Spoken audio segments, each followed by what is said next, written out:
Destination Venus, an adventure with Rocky Starr.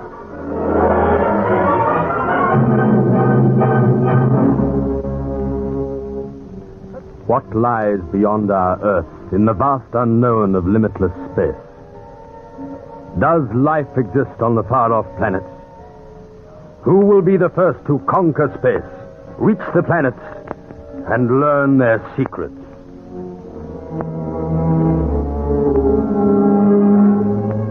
The dust swirls lazily on a gentle breeze at a secret rocket projectile testing ground in New Mexico. Balanced on its huge tail fins, a gigantic rocket points majestically to the heavens. A few hundred yards away, in the reinforced concrete observation post, two members of the Rocket Development Commission are talking. The smaller, dark, thick-set one is Canadian engineer Mitch Morgan. The other is tall, red-headed, adventurous Englishman Rocky Starr. Say, how much longer do we have to twiddle our thumbs, Rocky? They'll be here any second. You said that 10 minutes ago. Who the heck are we waiting for, anyway? Some VIPs, Mitch. Is everyone standing by? Yeah, we've been all set for firing for a quarter of an hour. Very important people. Why, I bet they're a couple of old generals with big tummies and crutches.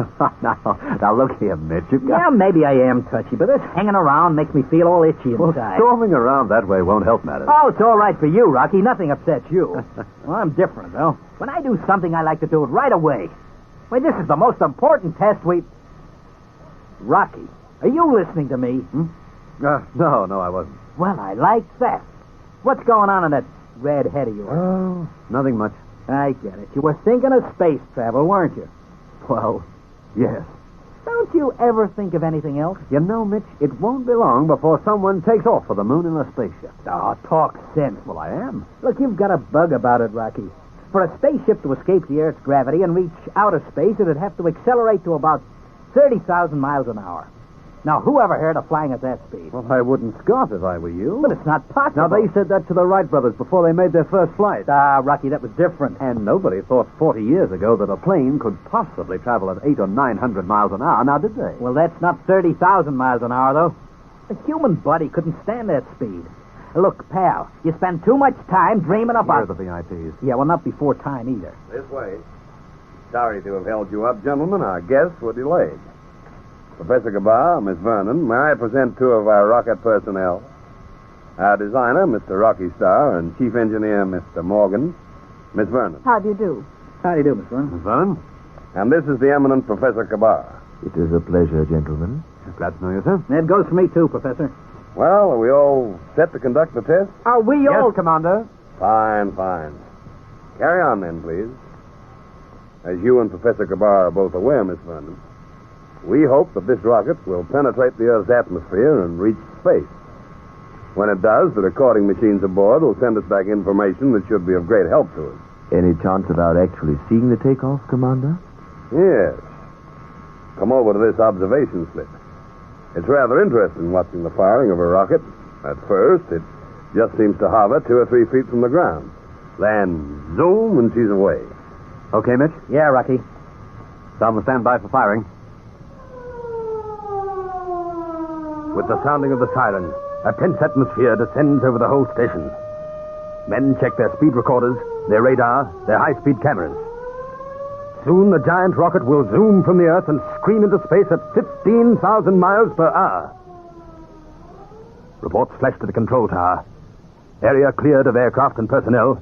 Observation posts standing by. All is in readiness as Rocky speaks into a microphone. Count off for firing. 7, 6, 5, 4, 3, 2, 1, fire! She didn't go. What the heck? As you were, men. As you were.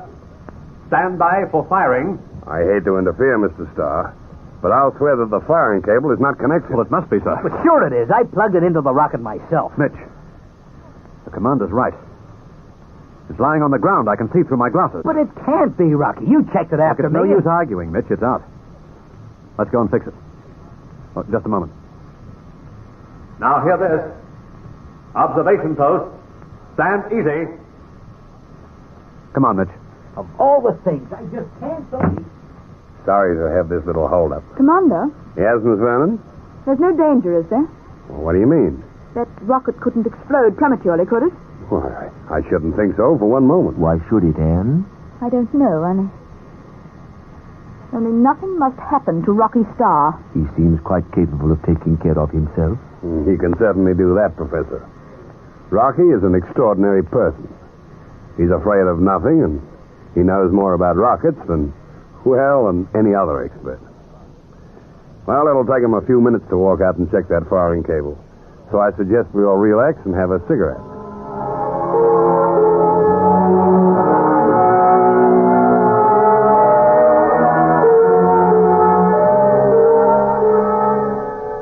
Say it again and again. It just couldn't happen. I agree with you, Mitch. And yet the fact remains it did. But, Rocky, that firing cable couldn't have fallen out unless... Go on. Nah, it's crazy. You were going to say, unless someone pulled it out. Yeah, but no one was near it. No. Then how the deuce did it get onto the ground? That's this year's biggest mystery. Oh, let's forget it, Mitch. You know, Rocky, something always goes wrong when we have VIPs here. They're rather different than the ones you expected, aren't they? Yeah. Say that Miss Vernon is awful pretty. Yeah, she is. And she's rather clever, too. You know, she's the daughter of Professor Vernon. And like her father is a brilliant physicist. You don't say. Beauty and brains together. Mitch, what do you think of Professor Kabar? Well, I don't know. Queer-looking bird, isn't he? Peculiar skin. I'll say. It looked kind of dirty, or a smoky color. And his eyebrows, they nearly cover his eyes.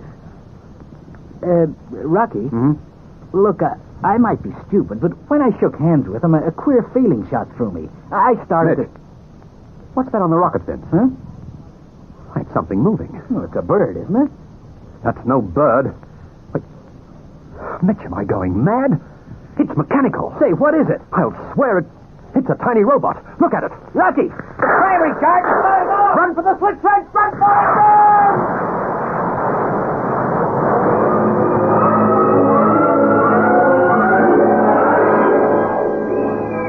Quiet, Anne, quiet. Now, hear this. Accident stations. Keep your radar on that rocket, Watson. Commander, where's Mr. Starr? It is quite obvious that he and Mr. Morgan cannot be alive. I saw them start to run. No human being could live in such a blast. Commander, isn't there anything we can do? Our rescue squad will handle that side of it, Miss Vernon. They will be all right, won't they? Won't they? Commander, Go ahead, Watson. rocket turning, altitude 20,000. Repeat, Watson. Repeat. Rocket turning, altitude 18,000. What's its direction? Commander, it's headed straight to the station. It's headed straight for us. Now, hear this. All personnel take cover. Take cover. Commander, Mr. Starr's out there. We can't leave him. I'm afraid we'll have to, Miss But we Vernon. can't. There'll be...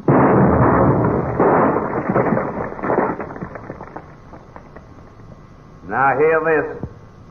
Check personnel. Check personnel. You all right, Miss Vernon? Professor? Quite. Anne? Yes, sir, I think so. My head's all wuzzy. Good. Now, hear this.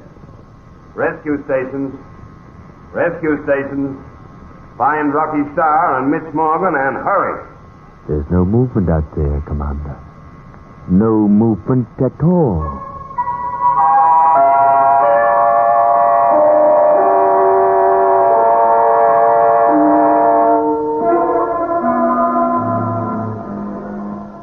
And I tell you, Miss Vernon, if Rocky hadn't pushed me into that slit trench, I would have been in hospital instead of him. Or dead?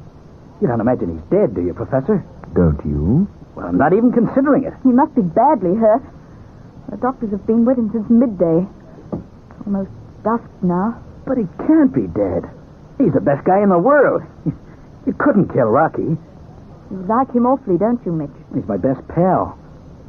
Things wouldn't be the same without Rocky. Oh, Mitch, nothing must happen to him. Why do you say that? Well, I came to New Mexico especially to... Here's the commander. Relax, all of you. He's okay? A few superficial burns, some bruises. Otherwise, he's fine. That's wonderful, isn't it, Dad? Yes, yes. Well, can I see him? Well, the doctor says go right ahead.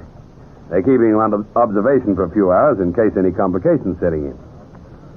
They would have let us in hours ago, only he kept on mumbling vaguely of a robot setting off the rocket. They thought he was delirious. Said the same thing to me just now. A robot? He sounds as if he is still delirious. Well, I'll see you all later, huh? Mitch, would you mind if Professor Kabar and I go in with you? No, come along. Thanks. I realize how much you want to be with Rocky, but, well, so do we. You do? Well, this is his room. Hello there, you old fraud. How are you? Hello, Mitch. Hey, get me out of this place, will you? They're throwing you out first thing in the morning. Good. I'm awfully glad you're not hurt, Mr. Starr. Why, thank you, Miss Vernon. I'm sorry the rocket show was a failure. There'll be others that'll give us the information we're after. You two are fortunate to be alive. You can say that again. If it hadn't been for Rocky spotting that robot thing, we'd have walked to our death. Are you sure it was a robot? I'm certain, Miss Vernon. It set off the firing mechanism. Mr. Starr, you must be worse than your doctors are saying. Well, I saw that thing too, remember? You are both quite wrong. I was watching that rocket through glasses, and I saw nothing at all. It was merely a premature explosion. It happened before and will happen again. It was not a premature explosion, Professor. Don't be ridiculous. Man, don't let's quarrel with Mr. Starr. We want him to be our friend. Why, how do you mean? We came to New Mexico to see more than that rocket takeoff. Oh? We came to meet you. I believe that you're very interested in space travel. Yeah, he thinks of nothing else. Good. Then you're Come to the point, Anne. Mr. Starr, we have a job for you. What is it? Miss Vernon? How would you like to fly a spaceship to the planet Venus?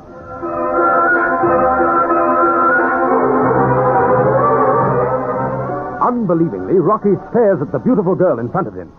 Is he dreaming, or is this really happening? Be with us for each and every chapter of the new serial. There are thrills, mystery, drama, when Rocky Starr flies through space in the vast unknown that lies outside this world to Destination Venus.